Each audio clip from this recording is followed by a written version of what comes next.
안녕하세요. 내내 눈팅만 하다 처음으로 글 써보네요. 저는 결혼한 지 10년 차 된 워킹맘이고요. 남편에겐 위로 누나, 아래로 남동생이 있습니다. 아버님은 30년 동안 서울에서 부동산 중개업 하셨고 지금은 쉬고 계십니다만 지방에 3층짜리 작은 꼬마 원룸 건물 하나 있는데 많이 올라서 현 시세로 4억 2천 정도 합니다. 지금 이자와 월세 포함해서 월 400 정도 수익 보고 계시고요.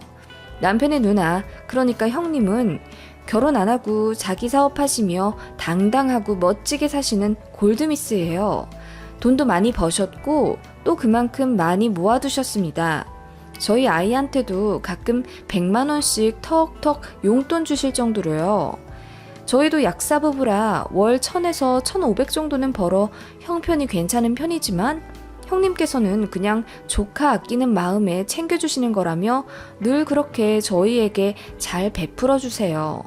저희도 그만큼은 아니지만 성이 열심히 보이며 답례했고요. 형님과 저희는 사이가 참 좋습니다. 다만 남편의 남동생, 그러니까 도련님, 아니다, 얼마 전 결혼하셨으니 그냥 편의상 시동생이라고 할게요. 시동생이랑은 남편부터 사이가 원래 좋지 않았어요. 형님, 남편 모두 공부 잘하고 집에서 순한 편이었는데 시동생만 그렇게 학교 다니며 내내 사고치고 공부는 제대로 하지도 않아 거의 반성적 깔아줄 정도였다네요. 안 해본 가외도 없고 학원도 많이 보내봤지만 거기서 친구들과 어울려 다니며 내내 놀기만 했고 고3 때는 갑자기 오토바이 바람이 불어서 친구들과 몰래 돈 훔쳐 모아 바이크 사서 강변 달리다 사고가 났대요. 그게 수능 3일 전이었고 시험도 못 치고 병원에 있었다네요. 고등학교는 겨우 졸업했고 대학교는 다니지 않는 대신 세계 이곳저곳을 여행하며 경험을 쌓겠다며 20살 되자마자 시부모님한테 세계 여행비 3천만 원을 달라고 했다네요. 시부모님은 당연히 혼내시며 시동생에게 말도 안 되는 소리 하지 말라고 그동안 내내 사고친 거 뒷수습 해주느라 돈이 많이 들어갔고 정신도 못 차린 것 같은데 정 여행하고 싶으면 네가 돈 벌어서 알아서 가라고 하셨는데 그 일이 발단이 되어 큰 싸움이 됐고 한 달 동안 사이 안 좋게 지내다가 시동생이 집을 아예 나갔다고 하네요. 시아버지는 싹수 노란 놈 하시며 지 앞길 지가 알아서 살아갈 거라며 관심을 끄셨고 마음 약한 시어머니는 시동생 포기 못하겠다며 뒤로 자주 연락하시고 이따금 용돈도 보내주셨다네요. 그렇게 20대 내내 집에 발길 한 번 들이지 않았던 시동생이었대요. 시아버지가 뇌혈관 문제로 쓰러져 병원에 입원하시고 큰 수술도 받으셨을 때가 있었는데 시어머니가 다급하게 시동생에게도 연락을 했지만 이제 자기 아버지 아니라며 매정하게 안 왔다고 하네요. 철이 없어도 너무 없는 시동생이었죠. 그 일을 계기로 시어머니도 막내 아들에게 크게 실망하셨고 이따금 100만 원씩 보내던 용돈도 아예 끊으셨다네요. 남편이 그렇게 사는 시동생이 너무 답답해서 작정하고 찾아갔는데 어느 항구 도시에 정착해 있더래요. 뭘 하는진 제대로 모르겠지만 아무튼 불법 무역 관련된 일을 하는 것 같았다고 해요. 남편이 그때 시동생에게 정신 차리라며 한 소리 했는데 자기 일에 상관 말고 각자 인생이나 살으라며 이제 본인을 가족으로 생각하지 말라고 했다네요. 어머니마저 돈을 안 보내주니 악에 받쳐서 그랬는지 아무튼 남편한테도 굉장히 매몰차게 대했다고 하더라고요. 당연히 저희 결혼식에도 안 왔죠. 남편도 그냥 시동생이 없다고 생각하라고 했어요. 연애 때도 사진만 몇 번 봤지 한 번도 시동생을 만나본 적이 없습니다. 시부모님도 이제 아예 없는 자식 치겠다며 그냥 마음을 접으신 것 같더라고요. 물론 한 번에 그렇게 되진 않으셨죠. 정말 많은 일들이 있었지만 신상 문제로 모두 쓰진 못하고요. 아무튼 시동생은 그렇게 집안에서 골칫덩이였습니다. 그렇게 없는 사람처럼 지낸 지 오래인데 어느 날 갑자기 남편에게 시동생 연락이 왔다더군요. 본인이 급하게 결혼을 하게 됐다면서 이렇게 연락해서 미안하지만 축하해줬으면 좋겠다고 장문의 문자가 온 거예요. 전에 본 적 없이 예의 바르게 보냈기에 남편이 그걸 보고 드디어 정신 차린 건가 싶어서 눈물도 찔끔 흘리더라고요. 그렇게 전화를 했고 형님이랑 남편이 같이 시동생 있는 곳으로 내려갔어요. 결혼한다고 연락도 왔고 이제 어떻게 사는지 좀 알아야겠다 싶은 거죠. 아무리 그동안 연락 안 하고 지냈어도 소중한 핏줄이니 배우자가 어떤 사람인지 정도는 누나와 형이 알아야 되지 않겠어요? 그런데 내려가서 보니까 가관도 아니더랍니다. 결혼할 사람이라며 소개시켜준 예비동서는 임신 초기 상태였고 둘 다 제대로 된 직장 없이 시동생만 근근히 그 불법 무역일 하며 한 달에 100에서 150 정도 겨우 가져오는 정도였고 예비동서는 직업도 없었답니다. 심지어 카드빚도 1,500인가 있다고 하대요. 형님이 그 꼴 보니 가슴이 답답해서 애도 생겼는데 계속 이렇게 망나니처럼 살 거냐며 호되게 혼내셨다네요. 시동생은 그냥 묵묵히 듣고 있는데 예비동서가 눈웃음을 살살 치며 이렇게 말했다더군요. 형님, 얘기 들어보니까 경기도 광주에 큰 공장 하고 계시다던데 이번 기회에 저희 남편 좀 거기 취직시켜주시면 안 돼요? 우리 공장에 말이야?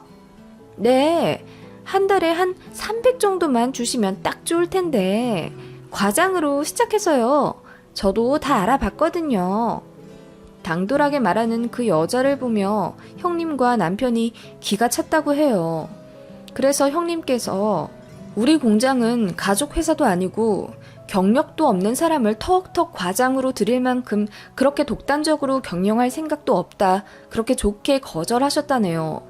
그랬더니 갑자기 눈물을 펑펑 쏟으며 자긴 그럼 누구 믿고 아이를 낳아야 하냐며 그냥 이대로 혼인신고 안 하고 미혼모 센터 가서 아이 낳고 잠적하겠다는 거예요.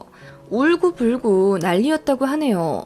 일단 생각해 보겠다고 하고 형님이랑 남편이 올라와 저까지 호출해서 시댁에 모두 모여 상의를 했어요. 지금 막내 동생이 저 지경이 됐는데 저걸 어떻게 해야겠냐고 가족 회의가 벌어졌죠. 시아버지는 예상대로 그놈 그냥 아예 호적에서 빼버리자며 뒤도 안 돌아보시고 안방으로 들어가셨고 시어머니는 발 동동 구르며 대체 왜 그렇게 인생을 말아먹고 사는지 모르겠다고 이를 어쩜 좋냐고 눈물을 흘리셨죠. 그렇게 이도저도 결론을 못 내린 채 한 달이 지났는데 갑자기 시동생이 예비동서와 아예 짐을 싸서 1톤 트럭 동행해서 시댁으로 들어왔지 뭐예요? 본인들 사는 집 계약 끝났고 전세금 빼서 바로 카드빚 갚아서 거의 빈털털이라며 무대뽀로 시댁에 쳐들어온 거예요. 아이 낳아 키워야 하는데 돈도 없고 길에서 굶어 죽을 것 같아서 들어왔다며 무릎을 꿇었다네요. 부부가 쌍으로 그렇게 무릎 꿇으며 제발 받아달라고 하는데 그 모습 보니 매몰차게 거절하실 수가 없었다네요. 그새 예비동서는 배가 제법 나와 밥도 제대로 못 먹었는지 볼은 홀쭉해선 머리도 푸석하고 아주 보기가 안쓰러웠답니다. 일단 밥이라도 제대로 먹이자 해서 시어머니가 한 상 가득 밥을 차려줬더니 부부가 상에 코를 박다시피 하며 개걸스럽게 먹어치웠고 그 모습 보며 그 냉정하신 시아버지도 눈물을 흘리셨다고 해요. 밥 다 먹고 시아버지가 시동생을 안방으로 불러 1시간가량 조용히 이야기 나누셨다네요. 시아버지가 몇 년 전에 뇌혈관 문제로 쓰러져 생사가 갈렸을 때 시동생이 병원에 찾아오지 않아 마음속으로 자식의 연을 끊으셨다 하셨어요. 그때 너무 서운했다고 아버님이 솔직하게 털어놓으셨고 시동생이 죄송하다며 울었다네요. 어린 마음에 부모님이 돈을 지원해주지 않아 본인도 속상했고 치기 어린 마음에 집을 나가버린 거라며 그동안 고생 많이 했고 후회도 많이 했대요. 아버님이 시동생에게 앞으로 어떻게 살 작정인지 그동안의 삶에 대해 반성은 제대로 했는지 엄하게 물어보셨고 다행히 시동생은 이제 아빠가 되어서 제대로 살고 싶다고 정신 차렸다면서 근면 성실하게 살 거라고 그동안 죄송했다고 무릎 꿇고 빌었다네요. 당장 집을 해주자니 돈이 부동산에 묶여 있어서 일단 몇 년만 시댁에서 합가하며 지내기로 했어요. 새 식구가 생겼으니 저도 시댁에 자주 드나들며 정을 붙이려고 노력했어요. 시동생이지만 결혼하고 나서 처음 제대로 봤네요. 시동생이랑 3개월 만에 만나 임신한 거라고 하던데 추측하기론 나이트클럽에서 부킹하다 만난 것 같더라고요. 그런데 사람들이 선입견 가질까봐 그냥 소개팅이라고 하는 것 같았어요. 제대로 된 직업 가져본 적 없고 마지막으로 일했던 게 모 건설회사 경리라고 하던데 그것도 반년 정도 일하다 말았다네요. 그 외 편의점이나 호프집 전전하며 알바 정도만 한 것 같았어요. 나이도 적지 않은데 솔직히 한심하단 생각이 들었죠. 그런데 말은 어찌나 잘하는지 같이 얘기하다 보면 청산유수가 따로 없습니다. 그리고 궁금한 게 생기면 직접적으로 묻지 않고 상대방이 직접 입을 열도록 대화 유도를 잘 하더라고요. 하루는 저희 부부 연소득이 궁금했나 봐요. 저희 칭찬을 입이 마르도록 하더니 대화가 돌고 돌아 뭐에 홀리기라도 한 듯 저희 약국 매출액과 연소득을 제가 제 입으로 말하게 됐어요. 말하고 나서 저도 속으로 혹했고 내가 이걸 왜 말했지 그런 생각이 들더라고요. 언변이 정말 좋았어요. 그리고 나서 조심하게 되더라고요. 남편에게도 말했더니 본인도 느꼈다면서 조금 거리 두고 지켜봐야 할 것 같다고 한숨 쉬대요. 저희 연봉을 알게 된 후부터는 어디 식사 자리에 함께 가게 되면 당연한 듯이 계산대에서 멀리 떨어져 있더라고요. 물론 저희가 낼 생각이긴 했지만 그전에는 계산할 신용이라도 하거나 잘 먹었다고 인사라도 했거든요. 저희가 많이 버니 모든 게 당연하다고 생각했나 봅니다. 저도 조금씩 기분이 상하기 시작했어요. 그래도 동서가 처음엔 시부모님은 정말 깍듯이 잘 모셨습니다. 목구멍이 포도청이라 시부모님 말고는 돈 나올 데도 없고 기댈 곳도 없다는 걸 스스로 잘 알아서인지 납작 엎드려 충실하게 며느리돌이 잘하고 지내더군요. 시부모님도 처음에는 저처럼 선입견 갖고 동서를 대하더니 나중에는 마음이 바뀌어 한박 웃음도 많이 지으시고 손도 잡아주실 정도로 마음을 많이 여시더라고요. 물론 동서가 워낙 언변이 좋은 이유도 있겠죠. 동서 뱃속에 있는 아이 성별은 아들로 나왔습니다. 아들, 딸 구별 않고 탁 트인 가치관을 지니신 시부모님이지만 아들이라는 이야기를 듣자 참 좋아하시더군요. 시동생네는 태도가 확 달라지더라고요. 이건 비단 제 기분 탓이 아니라 남편도 그렇게 느꼈고 형님도 그렇게 말씀하셨어요. 유일하게 대이을 자손을 가졌단 이야기를 수시로 하거나 거실 소파 아버님 자리에 떡하니 앉아 시어머님께 애플망고가 먹고 싶다고 당당하게 말하는 동서를 보며 기분이 좀 이상했습니다. 시어머니도 어느새 동서가 원하는 대로 움직이시는 걸 보면서 이건 아니다 싶었죠. 그래서 형님과 제가 시부모님께 조용히 말씀드린 적도 있어요. 아버님, 시동생네가 점점 도를 넘는 것 같아요. 맞아요, 엄마. 무말랭이가 먹고 싶으면 본인이 무치던가 사오던가 하지. 왜 올케가 그걸 엄마를 시켜? 게다가 건조기 말고 햇빛에 말리라고. 세상에 어느 며느리가 시어머니한테 세세하게 지시를 내려. 엄마는 그걸 왜 다 하고 계세요? 그랬더니 시어머니가 난감하게 웃으시며 본인도 거절하려 했는데 워낙 말을 잘하고 다른 쪽으로 시부모를 잘 챙겨줘서 그냥 하게 되신다는 겁니다. 저희가 그러지 말라고 신신당부했지만 그 이후로도 동서가 시부모님을 묘하게 조종하는 게 느껴졌어요. 하루는 저희 다 모여있는 자리에서 동서가 이러더라고요. 아버님, 요즘은 아이 성인까지 키우는데 3억은 든다는데 아버님은 얼만큼 사랑 표현해 주실 거예요? 돼 있는 첫 아들 손자인데 기대할게요. 하면서 눈웃음을 싹 치더라고요. 시동생은 옆에서 소리 없이 웃고 있고요. 그 모습에 시부모님이 당황하셔서 우물쭈물 하시는데 제가 다 기분이 나쁘더라고요. 형님이랑 남편이 왜 그걸 조부모님인 우리 부모님이 책임지나며 자기 자식은 자기가 책임지는 거다. 니들이 열심히 돈 벌어 아이 키울 생각해야지 왜 부모님한테 그런 부담 드리냐고 한 소리 했습니다. 그랬더니 농담인데 왜 그렇게 반응하시냐면서 본인을 가족으로 생각 안 하니까 우리가 하는 말이 다 미워 보이는 거 아니냐면서 동서가 우는 거예요. 그러더니 갑자기 배 아프다면서 배를 부여잡았고 시동생이 옆에서 동서 부축하며 응급실 가야 하는 거 아니냐면서 난리치더라고요.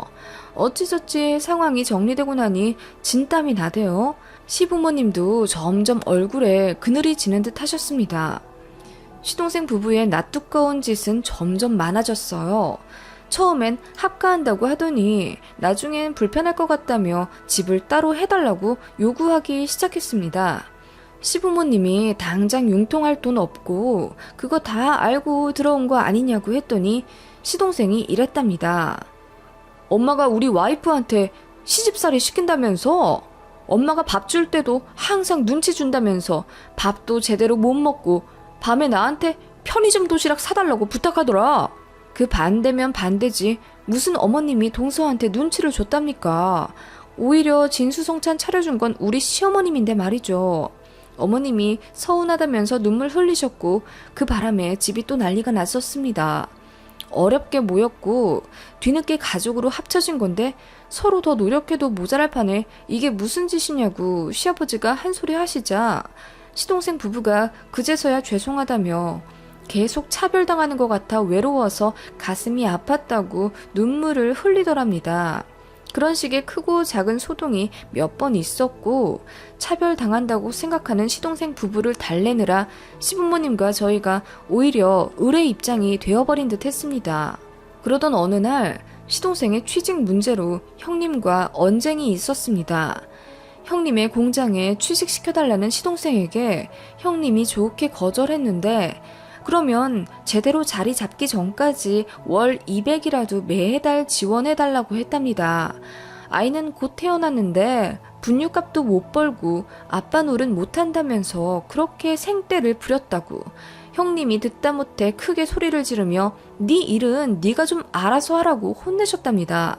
그리고 형님이 저희한테 전화하셔선 너희한테 가서 손 벌릴지 모른다고 조심하라고 하셨어요.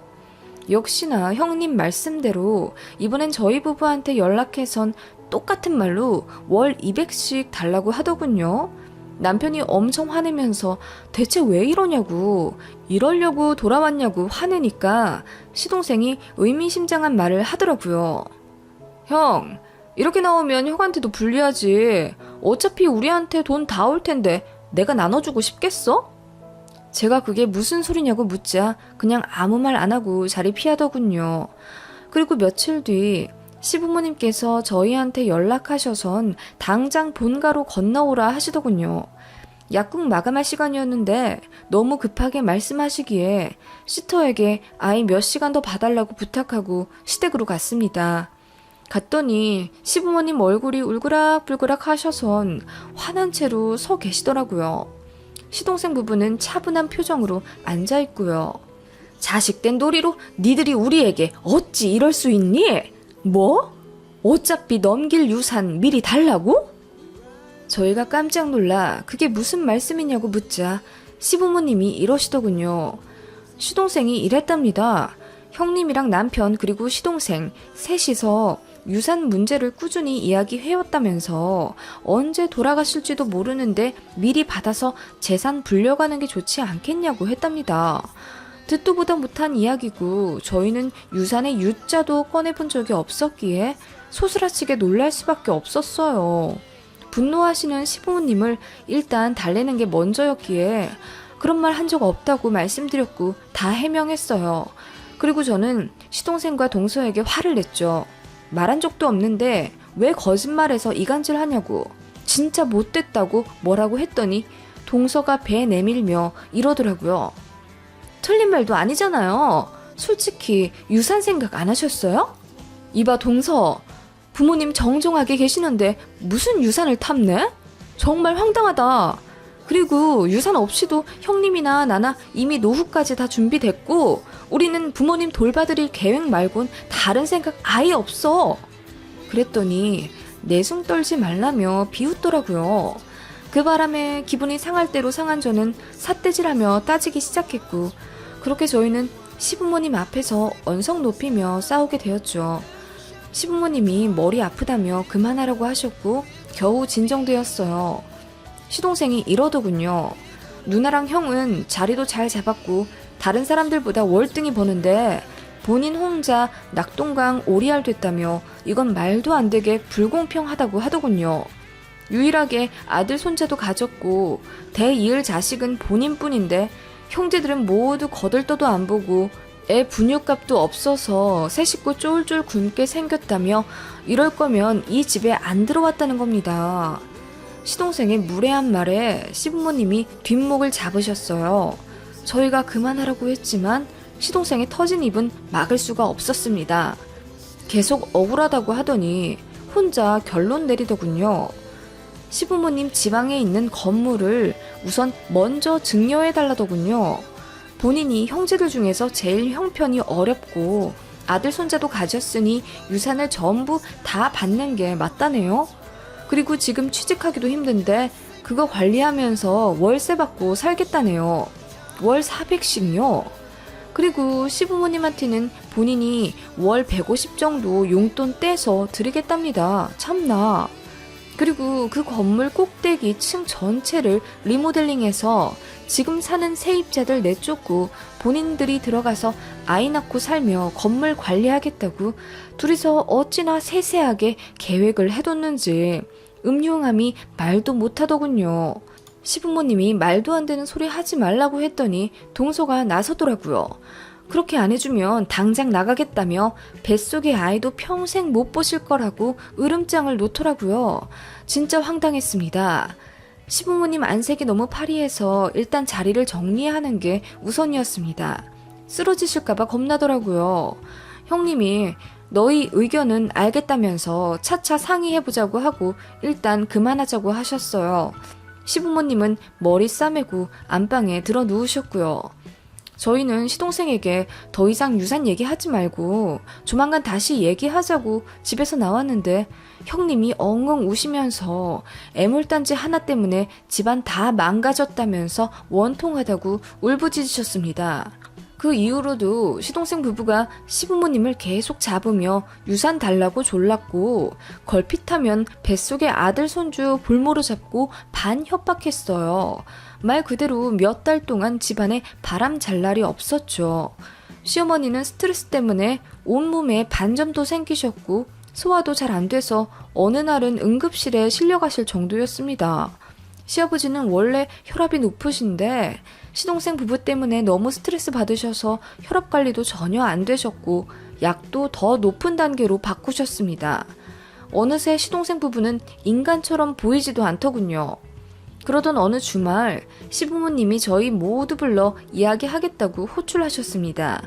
도착하니 시동생네는 역시 유산 문제로 시부모님과 옥신각신하고 있더라고요. 저희가 소리 지르며 그만 좀 하라고 하자 동서가 그렇게 소리 지르면 배 뭉치니 작게 말하라면서 신경질 내더라고요. 그때 시아버지가 소리치며 말씀하시더군요. 시동생네 부부 당장 나가라고. 시동생과 동서가 어안이 벙벙해서 쳐다보더니 헛웃음치며 그럼 아들 손자 안 봐도 되냐고 비웃으며 말하더라고요. 이어 시어머니가 말씀하셨습니다. 그래, 부모를 돈으로 보는 너 같은 자식한테서 태어나는 손자, 그게 뭐가 그리 중요하다고 우리가 애걸복걸 하겠느냐? 그 말에 동서가 당황한 듯 어머님, 이러시면 안 되죠. 저희 아들 이제 곧 태어났는데 하며 어머님 팔을 잡더라고요. 어머님이 팔을 뿌리치더니 안방에서 서류봉투를 하나 갖고 오셨습니다. 유언 공증받았다 하시며 거실 한가운데 툭 던지셨고 시동생이 굶주린 하이에나처럼 그 서류를 급하게 집어 열어봤습니다. 그러더니 얼굴이 새하얗게 질리며 이거 진심이냐며 소리 지르더군요. 시부모님이 말씀하셨습니다. 두 분이 오래 상의했다고. 그런데 아무리 생각해도 시동생은 자식이 아니라고 판단하셨답니다. 형제 간의 우애도 다 갈라놓고 부모 손에 있는 동전 하나도 싹싹 긁어갈 놈인데 그깟 돼 있는 게 뭐가 중요하냐 하시며 애초에 그런 거 상관도 안 하셨답니다. 그저 돌아온 자식이라고 애틋해서 잘해줬던 거고 정신 차린 줄 알고 자식 대접해줬는데 똑같다고. 아니 오히려 똑같은 객식구 하나 더 달고 와서 행패 부리니 정이 다 떨어졌다고 하셨어요. 그 꼴을 하고 유산 미리 달라 난리치니 이거 가만히 있으면 안 되겠다 생각하셨답니다. 뭐? 어차피 주실 유산 미리 달라고? 어차피 죽을 부모 미리 죽이지 그러냐? 하시며 부들부들 화내시는 시아버지가 이어 말씀하셨어요. 만에 하나 유산 미리 정리해서 준다 하더라도 막내 니놈은 유산만 홀랑 받고 뒤도 안 돌아볼 놈이야. 그러다 돈 떨어지면 니 누나랑 형한테 빌붙을 테지. 시동생이 무슨 말도 안 되는 소리냐고 따지더군요. 시부모님이 공증받은 유언 내용은 이러했습니다. 갖고 계신 건물은 형님, 지금 살고 계시는 시댁 아파트는 저희, 그리고 강원도에 있는 산 하나는 저희 딸한테 물려주는 걸로 하셨답니다. 두 분 모두 돌아가시면 남은 현금은 모두 딱 3등분해서 형님, 남편, 저 이렇게 나눠주신다고. 법적 효력이 있든 없든 시부모님 생각은 이러하시다는 걸 확실히 하기 위해 증인들도 데리고 그렇게 직접 유언을 공증받으셨던 겁니다. 그리고 시동생 부부에게 당장 나가라고 하셨어요. 다음 주에 집에서 짐 빼고 살던 대로 내려가라고 하셨습니다. 그 말에 시동생 부부가 황당한 듯 애는 곧 태어나는데 왜 내쫓으시냐고 울부짖었고 시부모님은 이제 얘기 다 끝났으니 더 질질 끌지 말자고 단호하게 말씀하시더군요. 유산 절대 안 줄 거고 앞으로 자식 취급도 안 할 테니 연락 안 해도 된다 하시니 시동생이 울며 죄송하다고 했지만 시부모님 마음은 돌아서지 않으셨어요. 형님과 저희도 생업이 있어 시부모님과 시동생 일에 계속 관여할 수는 없었지만 아무튼 그렇게 옥신각신 하시더니 결국 시동생네는 짐 싸서 살던 지역으로 내려갔다더군요. 시부모님이 마지막으로 주는 돈이라며 5천만 원 해주셨고 이 돈 갖고 시골 작은 집 전세라도 해서 알아서 자리 잡고 살라고 하셨습니다. 뱃속에 아이 생각해서 마련해주는 거고 앞으로 연락하지 말라고 하셨어요. 자식 하나 없는 셈 치겠다면서요. 시동생네도 더 가망 없는 거 눈치로 알았는지 수긍하고 나갔더더군요. 만에 하나 시동생네가 또 돈 달라고 연락하면 저희한테 넘기라고 말씀드렸습니다. 모르겠습니다. 그 인성에 언젠가는 또 연락 올지도 모르죠. 그때는 또 다른 방법으로 시동생네를 차단해야겠죠? 말은 그렇게 하셔도 속은 얼마나 문드러지셨을지 저희 시부모님 생각하면 가슴이 아픕니다. 자식 하나만 왜 이렇게 됐을지 평생 남매들에게 차별도 안 하고 키우셨고 참 올바르신 분들이거든요. 형님과 남편도 성격 참 좋고 착한데 그런데 왜 막내만 저렇게 돌연변이처럼 쓰레기 인성이 되었는지 모르겠습니다. 그래도 시부모님이 계속 끌려다니지 않고 딱 처단하셔서 다행입니다. 저희한테는 속 시원하다고 웃으며 말씀은 하셨지만 저희가 감히 그 속내를 다 알 수 있을까요? 그 와중에 우리 형님은 본인은 결혼도 안 했고 돈도 많이 벌었으니 유산 필요 없다며 혹시라도 정리해야 하는 날이 온다면 다 저희한테 몰아주시라고 말씀하셨대요. 물론 저희가 한사코 사양하겠지만 형님 마음이 너무 감사해서 혼자 가만히 형님을 생각하면 코끝이 찡하네요. 시부모님이랑 형님에게 더 잘하고 싶고요. 남편도 같은 생각인지 이 사건 이후로 누나인 형님에게 더 의지하며 애틋하게 지내고 있네요. 긴 이야기 들어주셔서 감사합니다.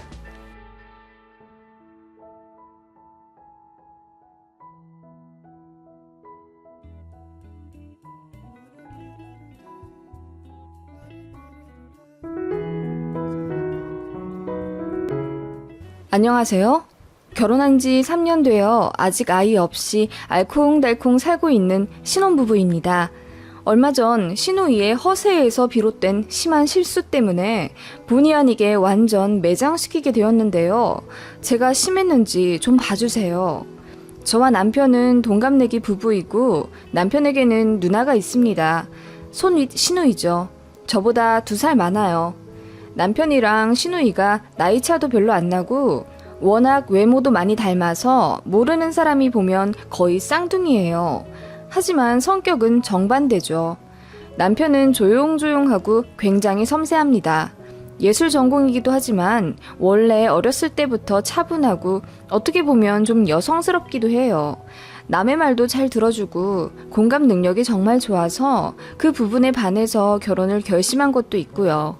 반면 시누이는 남편이랑 완전 정반대입니다. 괄괄하고 굉장히 외향적입니다. 좋죠, 그런 성격. 저도 어디 가면 꽤 활달하다는 소리 듣는걸요.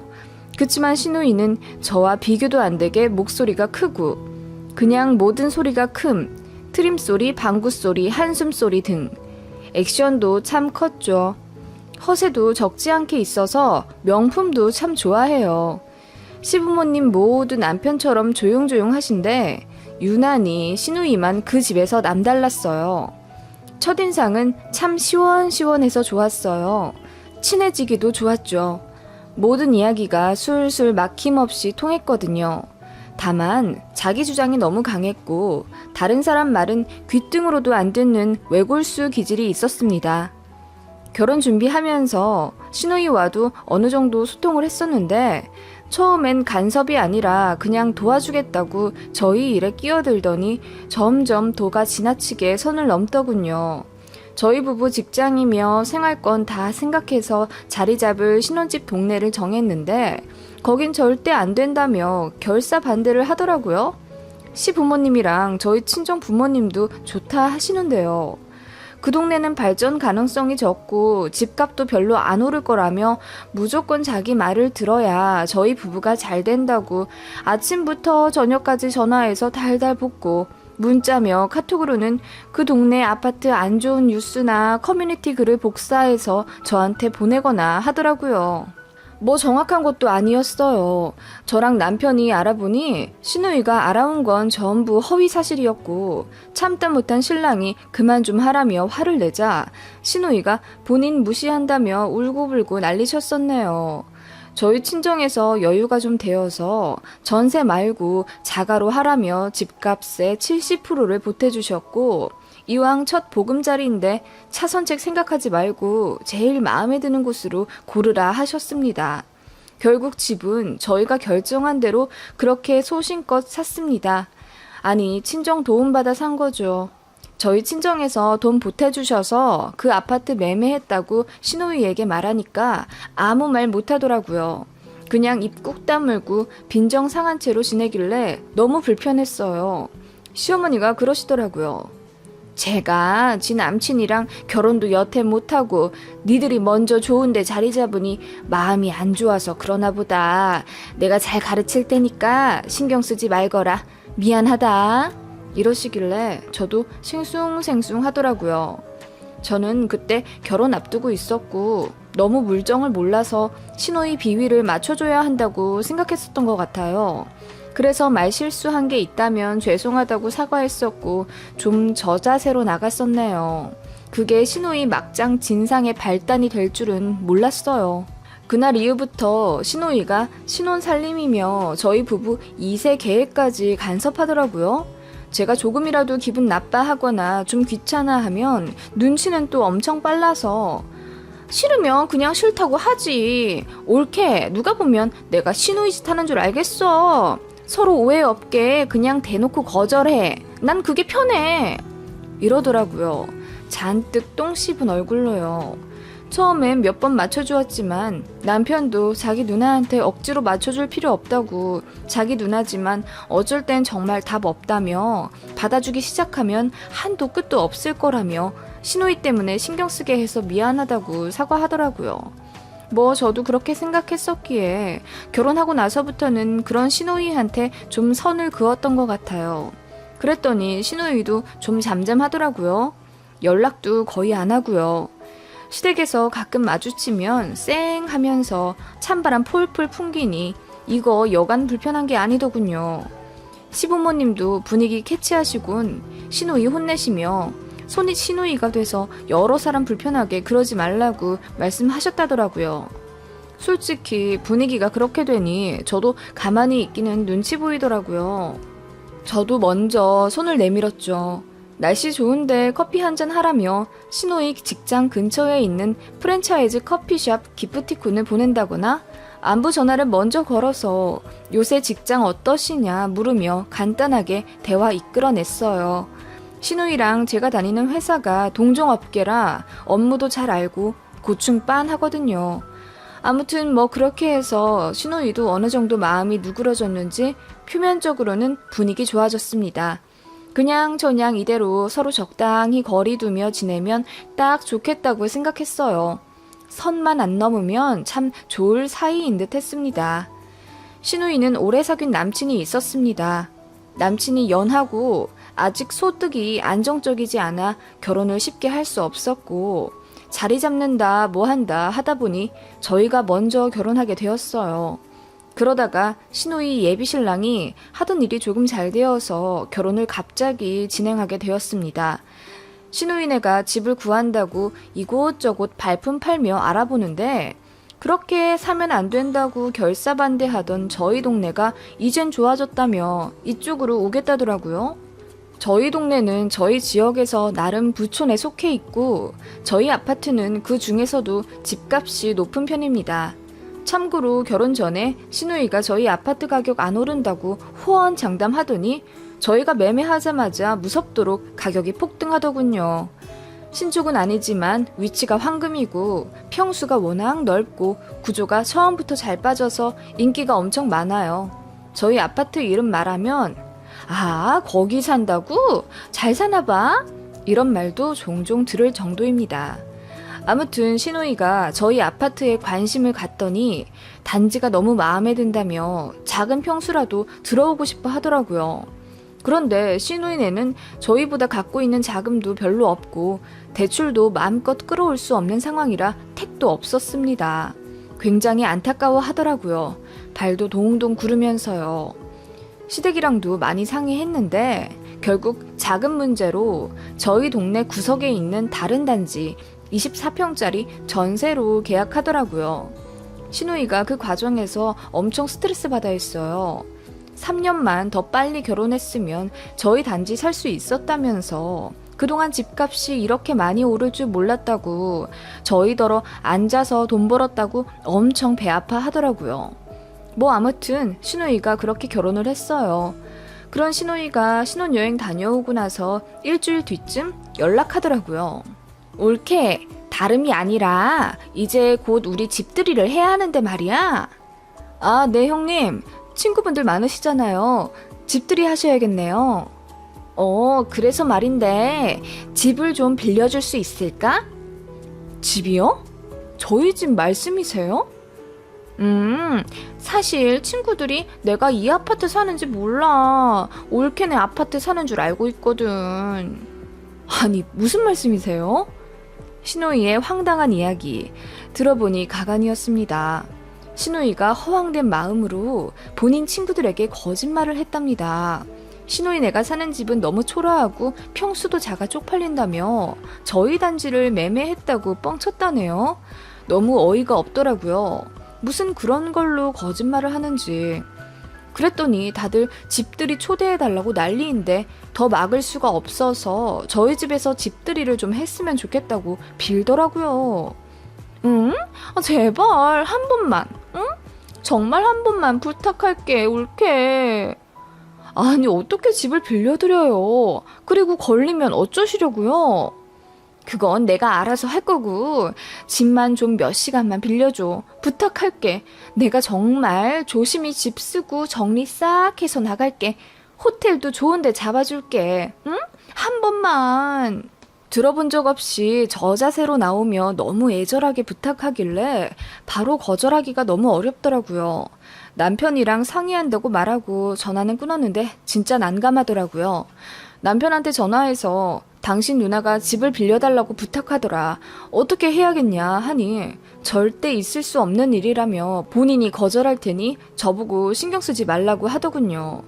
그래서 남편이 알아서 하겠거니 했는데 그 다음날도 전화가 와서 애걸복걸 하는 거예요. 그렇게 3일을 끈질기게 전화와서 정말 자기 소원이라며 거의 울듯이 빌길래 짜증이 나기도 하고 그래 뭐 하루쯤인데 뭐 어때 라는 생각으로 그냥 허락했어요. 설마 남의 집인데 조심하지 않을까 싶은 생각도 있었고요. 형님 진짜 딱 한 번만이에요. 저 생각보다 얄짤 없는 성격이에요. 다음에도 이런 난감한 부탁하셔도 소용없어요. 그럼 알지. 딱 한 번만이야. 형님, 집 정말 깨끗하게 쓰실 거죠? 안방도 사람 안 드나들게 신경 써주세요. 그럴게. 당연하지, 옳게. 날 뭘로 보고 그러는 거야. 당연히 깨끗하게 저녁만 딱 먹고 해산시킬게. 안방은 우리도 근처에도 안 갈게. 신신당부하며 집을 깨끗하게 사용해달라 조건 걸었고 신우이는 확실히 알겠다고 약속했습니다. 정말 저녁만 딱 먹고 갈 거고 음식도 안 하고 전부 시켜 먹고 쓰레기까지 말끔하게 자기네가 갖고 갈 거라고 몇 번을 이야기하길래 안심도 됐었고요. 남편은 왜 허락했냐며 거절해도 괜찮다더니 나중에는 고맙다고 하대요. 고맙단 말 들으려고 허락한 건 아니고 신우이가 너무 귀찮게 굴길래 딱 한 번만 받아준다는 심정으로 허락해준 거였거든요. 신우이가 그러더라고요. 딱 저녁만 먹고 친구들은 집에 가게 할 거고 본인들이 남아 집 치우고 새벽에 바로 나올 거라고 하더라고요. 무조건 깨끗하게 원상복귀할 거니 걱정하지 말라며 호텔도 좋은 데 잡아줬어요. 1박에 30만 원 정도 하는 곳으로 잡아줬더라고요. 그 성의가 고마워서 저도 집들이 때 식사 시켜 먹는데 쓰라고 20만 원 보내줬어요. 그리고 약속한 당일 토요일 아침 저와 남편은 신우이 부탁대로 결혼사진은 창고에 숨겨놓고 귀중품 모두 금고에 숨겨놓은 채 간단하게 짐 챙겨 나와 호텔로 갔고 신우이 부부에게 집 비밀번호를 알려주었습니다. 집에 손님들은 한 7명 정도 온다더군요. 알겠다. 집 깨끗하게 써줘라. 좋은 시간 보내라고 한 후 저희는 호텔에서 라운지를 즐기며 편하게 쉬고 있었죠. 그런데 괜히 마음이 불편해지대요. 뭔가 불안하고 아무튼 느낌이 별로 좋지 않았어요. 그렇게 호텔에서 하룻밤 잤고 다음날 아침 9시쯤 눈을 뜨자마자 폰을 봤어요. 신우이가 새벽에 집 나서면서 카톡 남겨놓겠다더니 아무 연락도 안 남겨져 있더라고요.